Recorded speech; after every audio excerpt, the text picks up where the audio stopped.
चीन लगातार अपनी उल्टी सीधी हरकतों की वजह से अपने पड़ोसी देशों को परेशान करता रहता है। बुधवार को भी चीन ने अपने 2 एंटी सबमरीन फाइटर जेट्स अपने एक पड़ोसी देश की वायु सीमा में उड़ाए, लेकिन जब उस देश की वायुसेना ने उन्हें अंजाम भुगतने की धमकी दी तो चीन के फाइटर जेट्स दुम दबाकर वापस लौट गए।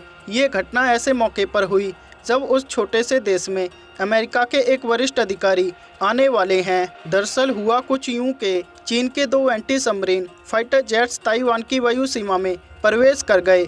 तत्काल ताइवानी वायुसेना और रक्षा मंत्रालय ने चीनी वायुसेना के फाइटर जेट्स को कहा कि तत्काल वापस जाओ, नहीं तो अंजाम भुगतने के लिए तैयार हो जाओ। इसके बाद चीनी वायुसेना के दोनों फाइटर जेट्स तेजी से वापस भाग गए। बता दें, चीन अक्सर ताइवान की वायु और जल सीमा में घुसपैठ की कोशिश करता रहता है। इस बात को लेकर ताइवान ने अंतर्राष्ट्रीय स्तर पर शिकायत भी की है। इसी के चलते पिछले हफ्ते ही ताइवान और चीन दोनों ही देशों ने अपनी अपनी समुद्री सीमा में सैन्य युद्धाभ्यास किया था।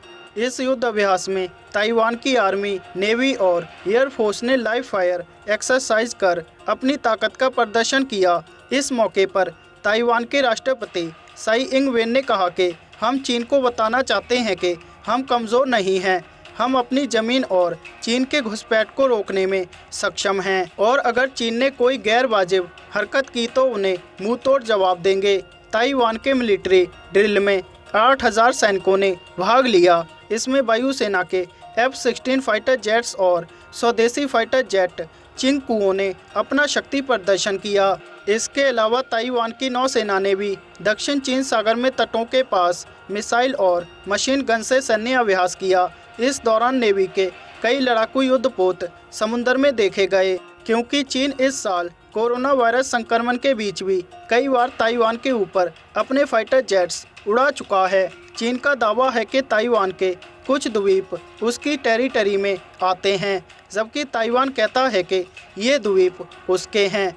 बता दें, राष्ट्रपति साई इंग वेन इस साल जनवरी में चुनकर सत्ता में आई हैं। उन्होंने आते ही कहा था कि वे चीन के आगे कभी नहीं झुकेंगी। इसके बाद उन्होंने 10 साल के इतिहास का सबसे बड़ा रक्षा बजट भी पेश किया। गौरतलब है कि ताइवान की सेना के पास ज़्यादातर हथियार अमेरिकी हैं।